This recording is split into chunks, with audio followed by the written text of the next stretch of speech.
Hello, everyone. Welcome to the show. You're listening to The Wow Pod. I'm Betsy. And I'm Jared. And tonight is another true crime. Yeah. This one's right up our alley, though. The listeners have spoken, and... You guys love true crime. It's a thing. It's a thing. Yes. I love true crime. I do too. Yeah. Yeah. There's a morbid fascination.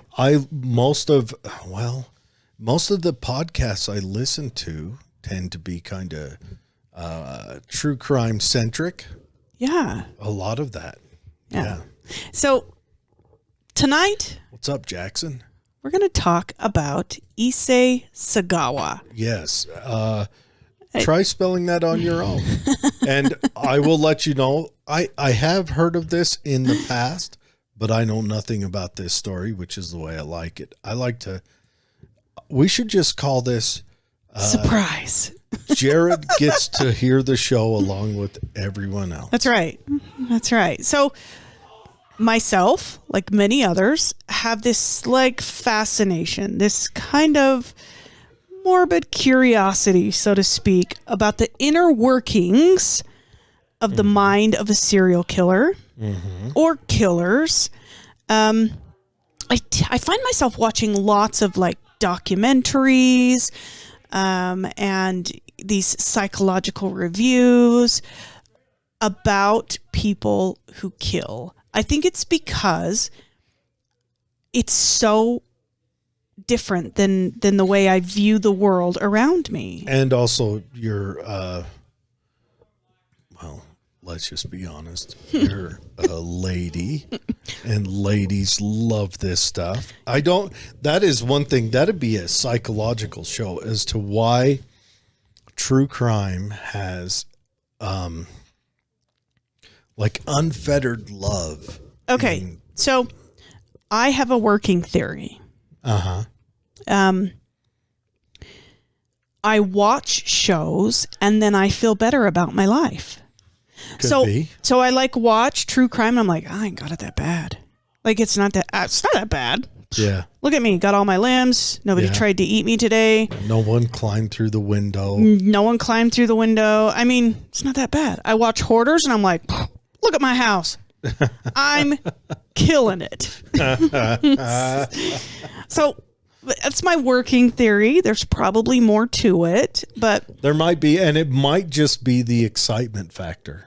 Yeah, the suspense. I find myself reading a lot of suspenseful novels as well. Like a roller coaster. Yeah. It adds a safe but scary excitement, and watching scary, home invasion movies and all that offers that excitement, but it's safe.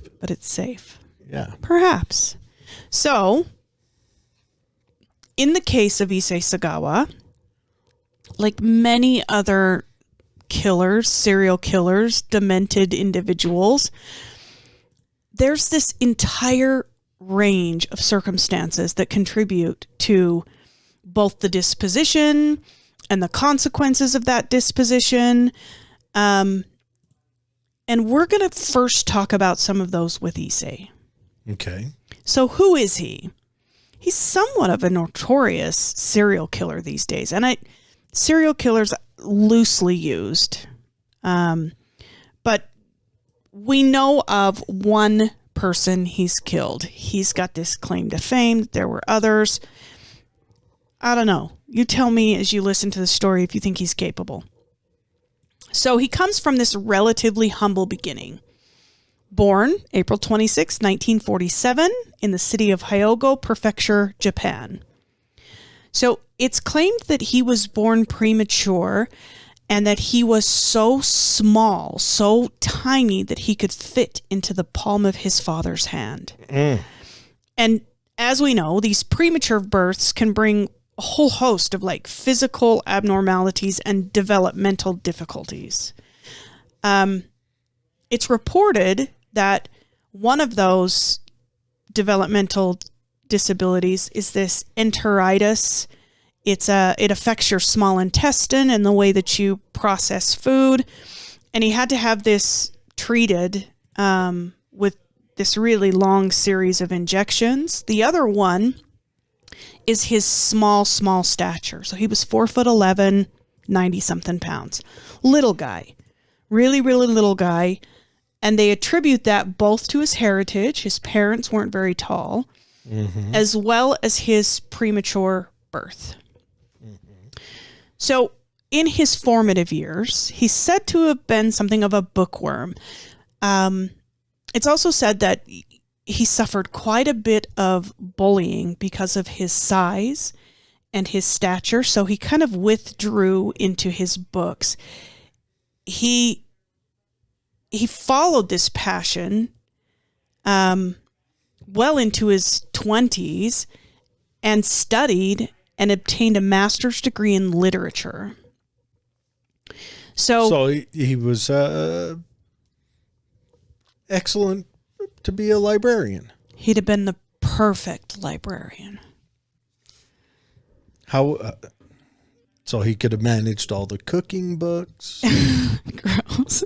So, giving a little bit away as we travel through this, but in his late 20s, he also sought to further his education, and he obtained his doctorate in literature in Paris.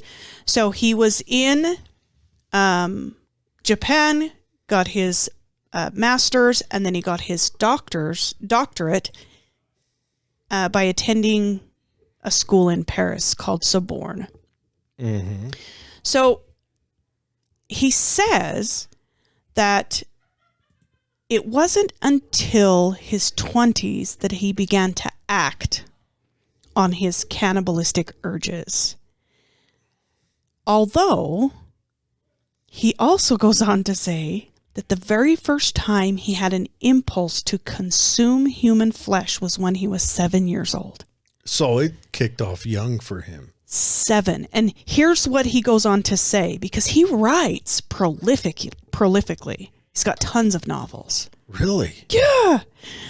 But he says that he saw a male thigh, like short running shorts, I don't know. And that this was the first time that he thought, I need to consume that. So like something in his brain. Mm. Now, it is also said in some of his writings that he did things with the family pet when he was really young. Did things. I don't like the way you say that. And this is in his own writing. Yes. What does that mean? You know what that means. But the very first time he had the impulse to consume human flesh was when he was 7 years old. He stated that while he was getting his doctorate in Paris, he would often hire sex workers, and then he would attempt to shoot them and then consume their flesh. His idea was that he would hire them, get them home. He had the weapon, but he just couldn't bring himself to do it. Is it okay if I'm still a little strung up on the dog thing? The did things to the family pet. So he was checking off all the taboos. He kind of was. So at 7 years old, he starts thinking to himself, looking around the world like as a little kid, like that's a little kid. And he's thinking so young. And he's thinking to himself, I wonder how that person would taste.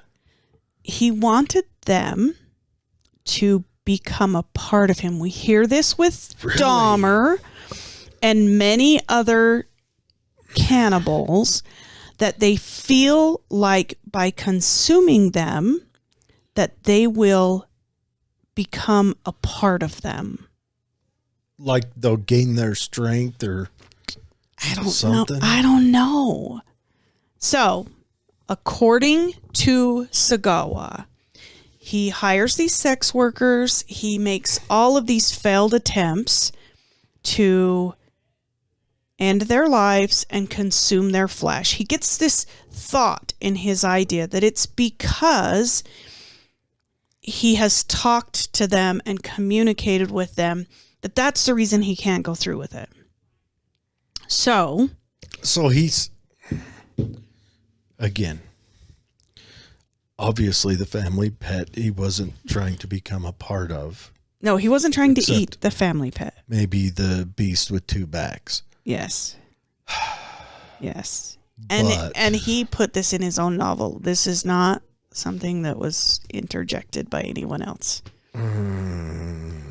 So based on this theory that because he's talked to them, they've seen his face, there's this connection, he feels like this is what's holding him back. So he starts kind of lurking around the streets of Paris while he's obtaining his doctorate in literature. And he sees this German woman walking, and he follows her home. He says it's just this curiosity. He just wants to see what she does when she's home. And he watches through her window. She's in various states of undress. And he says he gets this urge that he wants to bite her butt. And the urge is so consuming that he sits in the street, in the dark, in the cold, until this woman goes to bed and falls to sleep. And then, being of such small stature, he just wriggles up, climbs through the window, enters her bedroom.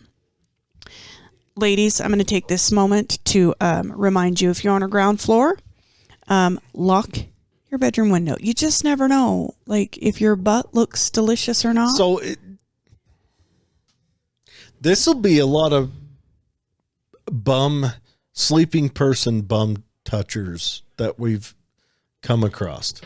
It's a whole thing.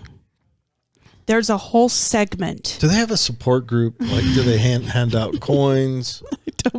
Like 1 year of sobriety? I don't know. So he crawls into this window, but he hadn't really thought beyond that. Mm-hmm. Mm-hmm. First of all, he doesn't have a weapon. Mm-hmm. So she's asleep, and he starts looking around her room, trying not to make a ton of noise, and finds this blue umbrella. And he says he's thinking this through in his head. Like, if he just leans over and takes a bite, she's going to wake up. Okay. As you would think. Go on. So he's going to use this umbrella to tickle her nose and bite. To bludgeon her and knock her out. With an umbrella? And he's 4'11".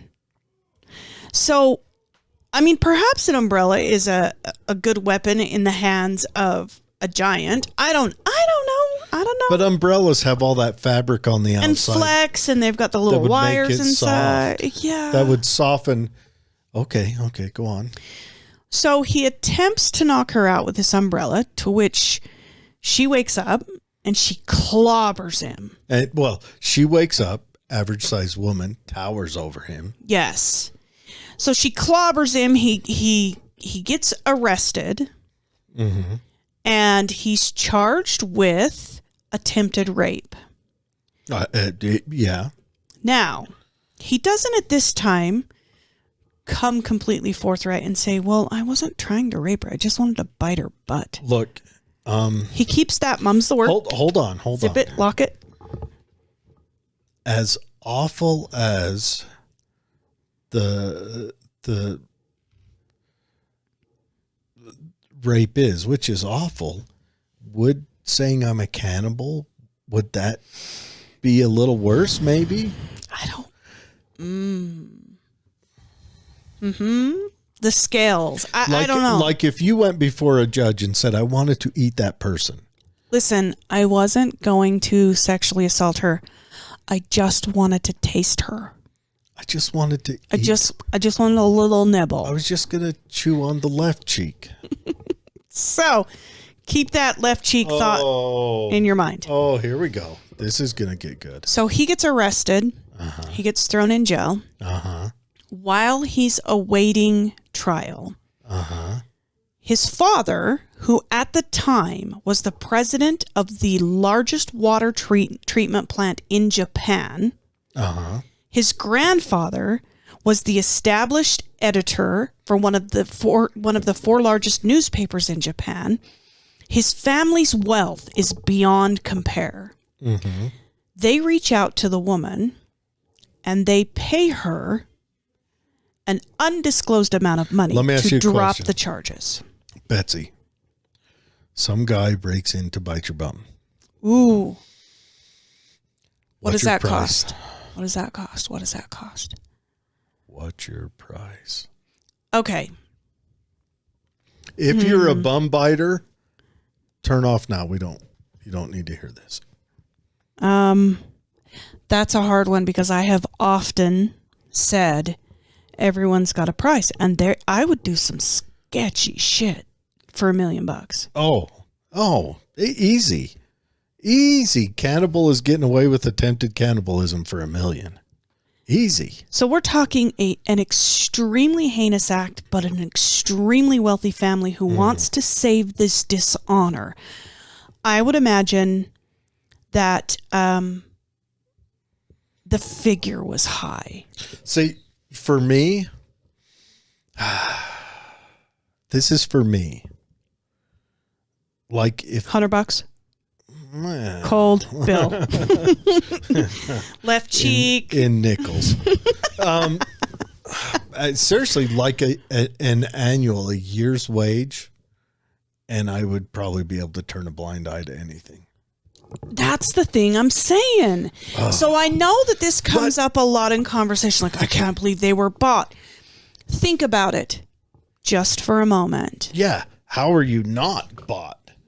So, parents, grandparents come together. They save this immeasurable dishonor from being brought upon the family name. And they pay her off. She drops the charges. Now, this was a German lady that was living in France. In Paris. Yep. Okay. So she drops the charges and he's cut loose. So he goes on to say that did not dissuade him. You'd have thought his folks would have at least said, okay, you're coming back to Japan with us. Or did he not tell his folks? He might have lied to his folks and said... I think with that kind of wealth and power, they were able to see exactly what he was charged with. And they had to speak directly with this woman. What he was charged with was... totally different than what he was doing. Yeah. Like, let's say your beloved son. You love him dearly. But he wants to eat a person. What are you doing? You know the movies where you shackle a kid under the stairs to the wall and you go down there and throw a plate of food at him every once in a while? That might be where I would go with it. Yeah. Because, I mean... You would feel somewhat responsible for his behavior, no matter what his upbringing was. Yeah. Like, if you're hosting parties where you're eating people... fine. But if you're not, you would still feel responsible. What was that Cannibal Marino Club? Abramovic. What was that Cannibal Club in L.A.? Yeah, the Cannibal Where they Club. had the placenta lasagna. Disgusting. You can will your body to them. Hey, I'm still for sale, guys. This is what I'm saying. But that's upon my death. Upon my death, $1 million.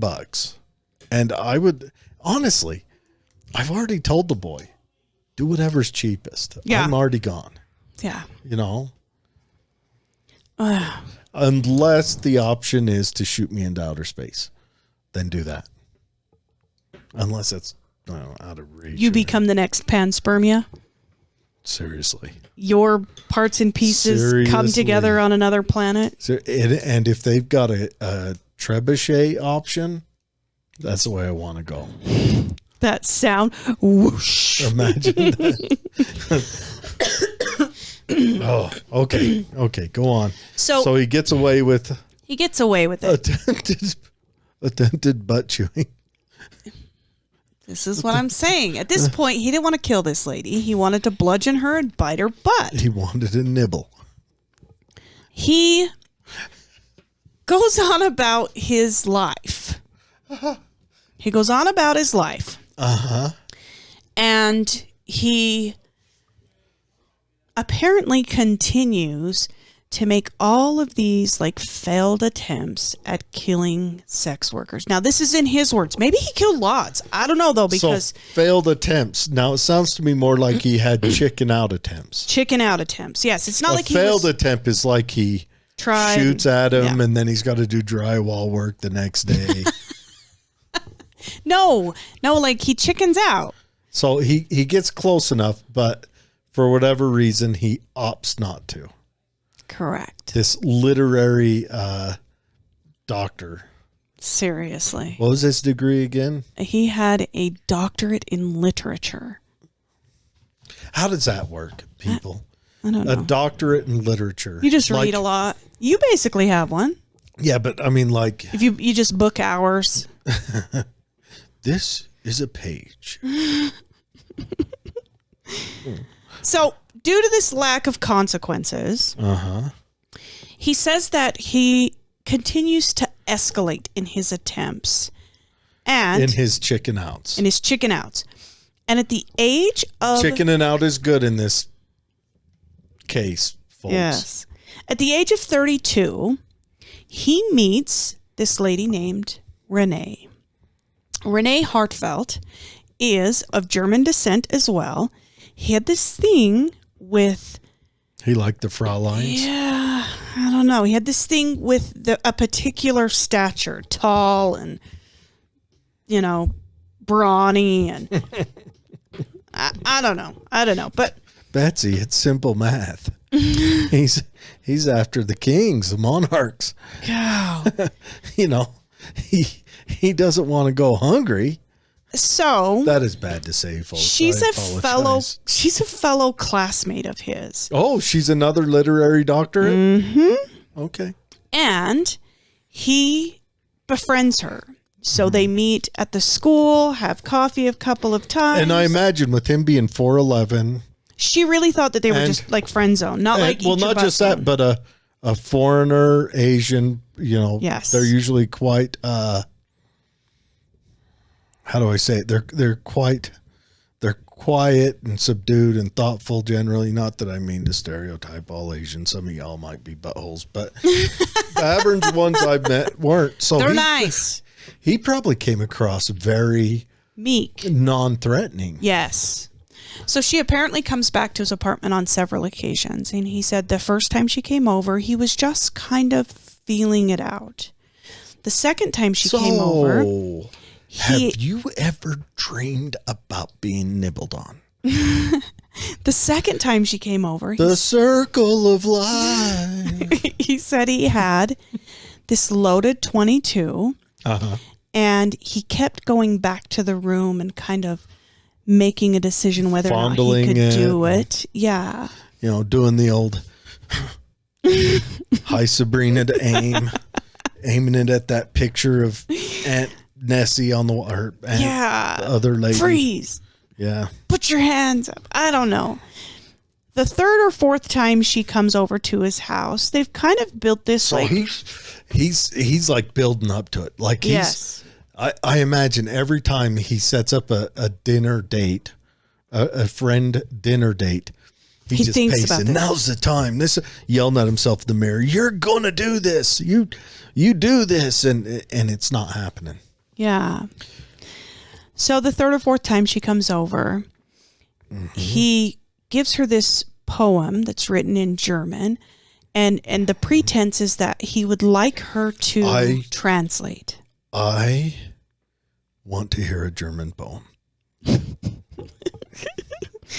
I want to hear particularly angry. particularly a very sultry love poem in German. You need to get your AI to create you one and then run it through Google Speak. And have Google Speak read it to you. Yeah. Because I imagine a German poem is either you're falling, you recognize, or you're thinking they're calling for some Lebensraum. Yes. So conveniently, she agrees to, not conveniently for her, she agrees to translate this poem, and she does so, he says, with her back to him. So like she takes a poem and she turns around to maybe study it for a second, maybe get a feel for the literary major, check the spelling real quick. I imagine as a literary major, you carry a red pen, marker, or pencil with you at all times. In a pocket protector. They break it out and they just start. They probably, once you get to that point, you probably can't read a book for the enjoyment of the book. Yeah. Like you've got to pick it apart. It ruins it. Double spaced again. Yeah. So she turns around and he builds up enough courage and he shoots her with this 22 in the neck. Claiming. I bet it doesn't kill her. Claiming that it killed her instantaneously. A 22? I'm just saying. Now, if it pierced the jugular, it wouldn't be instantaneous, but it'd be close. It'd be fast. 30, 60 seconds. Yeah, a minute, at the most. But he wouldn't know. If she doesn't cover it. I mean, if she covers it. But he wouldn't know. See, this is where the story dives, because the second he shoots her, sees a little blood, passes out.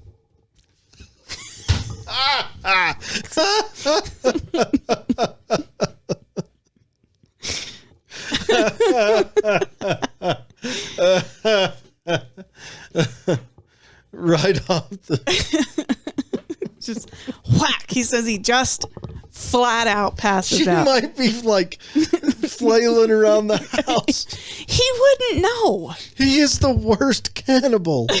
So it gets worse. So he says he comes to. This is all in his own writing. He says he comes to and he sees her corpse and he gathers himself and he realizes that this is his time. He can actually follow through. Now, he first starts. It's got like carpet imprint still on his face and some drool running down his cheek. He first starts with her right butt cheek because of the passing out. He thinks it'll have less blood than the left based on the heart location. Okay. So he dives on. So he thinks the lividity will. Okay.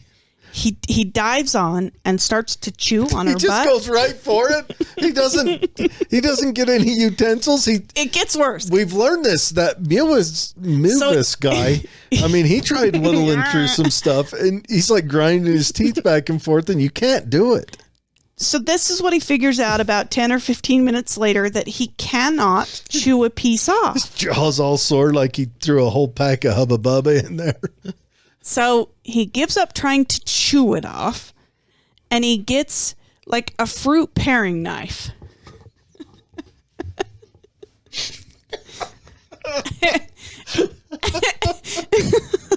You can't make this up. And so he starts to use it, but he finds that it's hard. Like, it's really hard. So he leaves. And he goes to a super center, similar to a Walmart, but something different. Yeah. And he buys... Ooh La La Mart. Yeah. It's in France. And he buys this curved meat knife. Mm-hmm. Gets home, and that starts to work. Yeah, paring knife is good. So he starts sampling. Like the raw meat? Yeah, so he's eating it like sashimi. He's cutting pieces off. He's like experimenting. One thing we forgot to throw out. The area he is from, like the particular town, is called Kobe. Yes. Okay, go on. Yes. So he starts taking parts of her from all over. Just sampling. Cheek, tongue. There's no meat on the cheek. Her bicep, her breasts, her butt. And in his memoirs, he describes the meat from all of these places. As you do. So he takes several bags of these, freezes them in the freezer, and she's still in his apartment, just like still in his apartment. Just gonna start. How long? So he goes to bed. Now, he wakes up the next day and continues. He says he wakes up and he kind of smells to see if the meat is rotting, and he's just ecstatic that he has another day to experiment with this. And so he does for a second day, just kind of picking around and all of these things. Now, he goes to bed that night and wakes up the next day, and he said that there's this odor. So he takes this little hooked knife, and the guy's like 90 pounds. He realizes very quickly that he needs to find a way to move her. So he had taken these lessons on how to cut apart meat. How to process. Yes. So apparently not very well, because he tries to use this hooked meat knife to process. And he said he just worked and could not. He just couldn't get this meat processed. And he knows it's gone bad now. So it's all got to go out. So he leaves again. This time he gets a turkey carving knife. One of those. The electric. From the 60s, so the handle is. So he comes back and. Like a big around as a tuna can, and. So he comes back. Hooks into the wall. And he says with a lot of work, he gets her into pieces. Then he gets this idea that he's going to put her in 2 big luggages. So he does. He fits her in Tetris and puzzle style. Let's say she's average weight for the 60. Let's just say 135 pounds. And he's picked off maybe 8 pounds with this paring knife in the freezer. So he's looking at each one sicko. Weighing 70 pounds. Approximately 70 to 80 pounds is what each one of these weigh. Ooh. So he does. And then he calls for a cab. Now, he lugs these giant suitcases down to meet the cabbie. And the cabbie is on record when they interview him later as saying, I made a bad joke, and was like, what you got in here, dead person? The cabbie says that these bags were so heavy, and this little Japanese guy's just wrestling them down to the car. Dragging them. Just all of his weight wrestling him down to the car, that the cabbie gets out and helps him load them into the trunk. Issei has this brilliant idea. He's going to go to this park in Paris. Now, it's like 11:30 at night. However, it's Paris, and this is one of the most visited parks. It's got these big seating areas. It's got several lakes. It's got trails. And he takes these 2 suitcases to the park. Tons of people are there. So the cabbie helps him unload it, and he's like, God, what do you got in here? A dead body? And Issei says, no, it's full of books. I'm a literature major. So the cabbie just is like, oh, okay, whatever. Issei then walks about a quarter of a mile, just lumping these giant suitcases. Dragging them both at the same time? Dragging them both. Moving one, going back for the other one. Moving it, going back for the other one. He takes them down to this giant lake that's in the middle. Uh-huh. And he gets on all fours. Tons of people are watching him do this. He's at like the park. People are out there doing the old floaty where the husband rows and the lady with the umbrella. Seriously. And people report that he's on all fours, just pushing these into the lake. Uh-huh.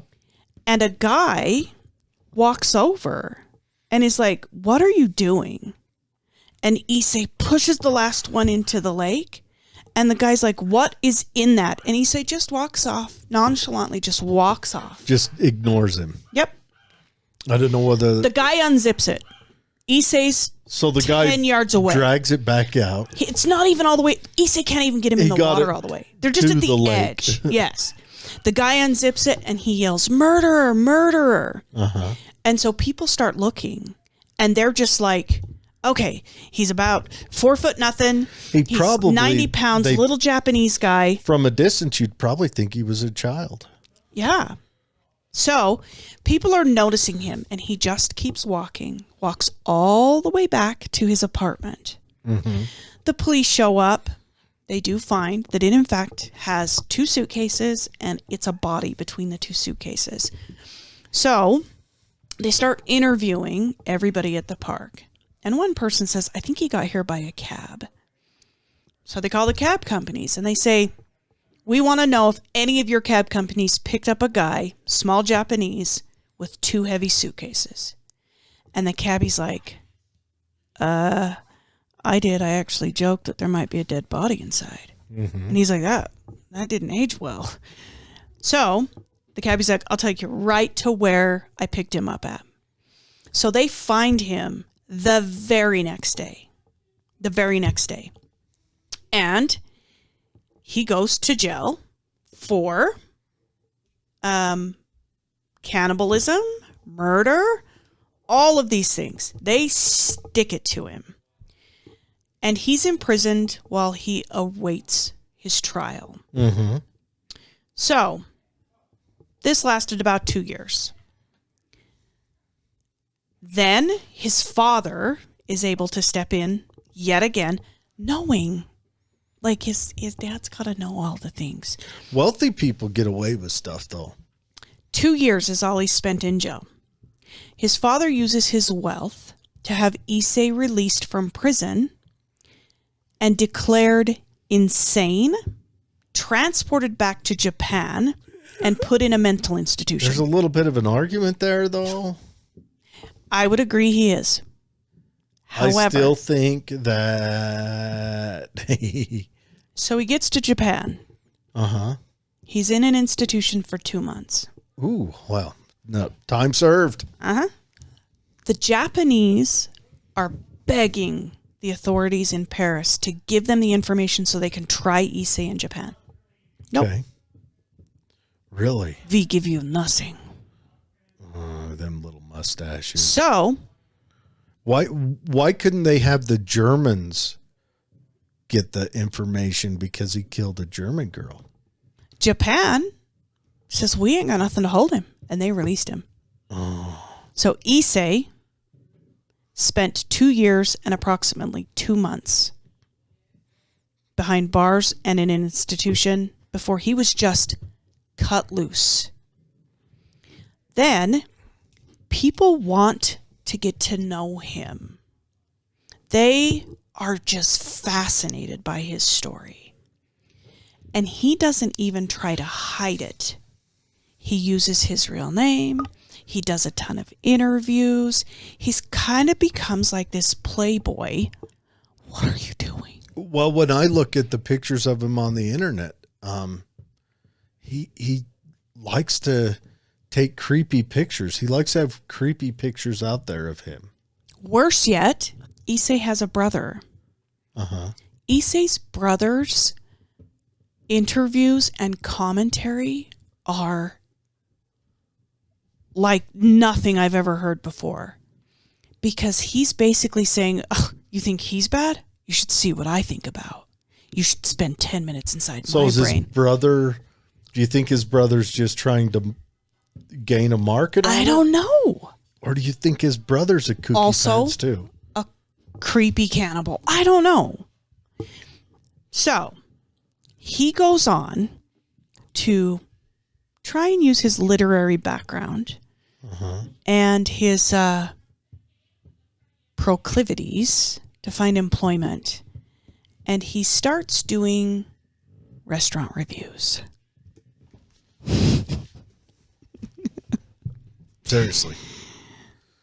And that's short-lived because he's just so well known. They call him the Kobe cannibal killer. And he's just so well known that he has this entourage of people following him. So he has a really hard time finding reputable work. So he starts writing novels and doing these like low budget documentaries.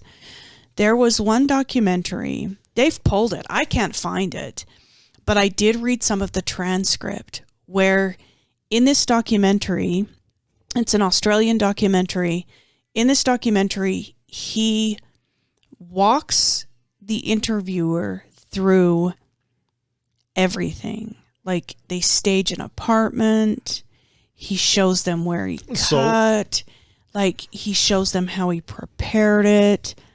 Like disgusting. So he does like a play-by-play for Yep. this Aussie guy. Yeah.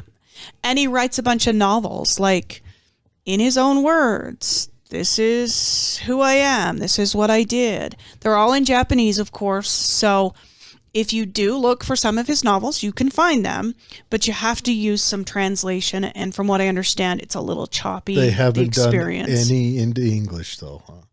No.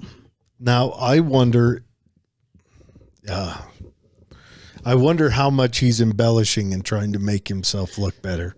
Or do you think he's leaning into he might be embellishing the other way, too. Then again, he's right now. I saw blood passed out. You know? Yeah. Here's what I don't understand. Dumbest doctor ever. He comes from this family of great wealth, where if he just was like following that trajectory, he could follow right in the footsteps. I mean, his grandpa was an editor. He's got a doctorate in literature. He could have, had he not eaten a person, followed right in those footsteps and kind of kept that family lineage going, but he doesn't. And so he ends up destitute. Really? Score one for the home team. He writes all of these novels. He kind of has his day in the sunlight. And then he ends up destitute. These people... Where did all his family money get They squelched? cut him off. Oh, they cut him off. They got him what into about the the other psycho brother? I don't know what happened to him. So, eventually, he gets really, really sick. He's diagnosed with a cerebral infarction. It's a disease that causes brain tissues to slowly die off. Sounds like a little bit of them tannins coming back. Sounds like some prions you've been gobbling up there, Issei. Mm-hmm. Anyway, and he's unable to live independently and dies of pneumonia. Get this.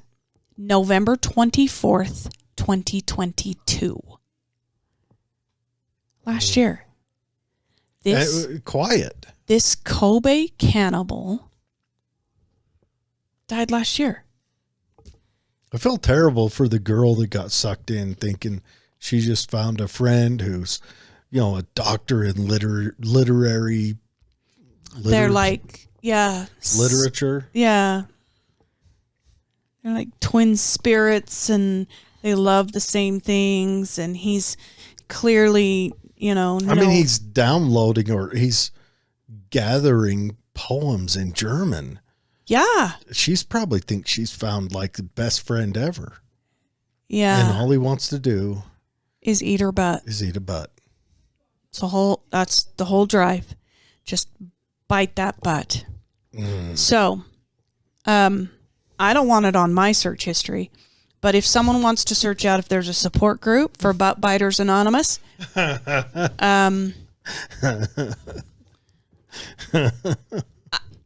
us know. Let us know. Katie says anyone can be bought for the right price. That is what I'm saying. That's and a I fact. believe that's what's wrong with politics. I don't know if you go into politics with like these great intentions and you're going to save the world and make great laws and do all the right things. And then the lobbyists step in and they're like, $1 million. All you got to do is sign this. Yeah. Just sign it.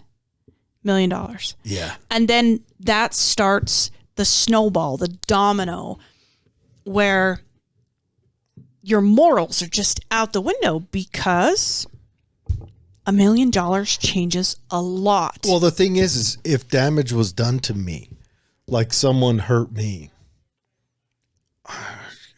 gosh, the bad thing about that is, yeah, I would, pay me off. It's not like our justice system's going to make me whole. Pay me off, but then they end up out where they can do it to someone else. That's the moral dilemma. Like he did. Now imagine. Even though I would argue that even if she probably thought this through, that attempted rape is not going to get him a long time anyway. And he's going to be out especially anyway. back then. So she may as well get something out of this so that she can move from the place where the guy tried to butt her move on butt with life. and move on with life. Yeah. And who knows? It could have been 5 or 10 million that they paid her.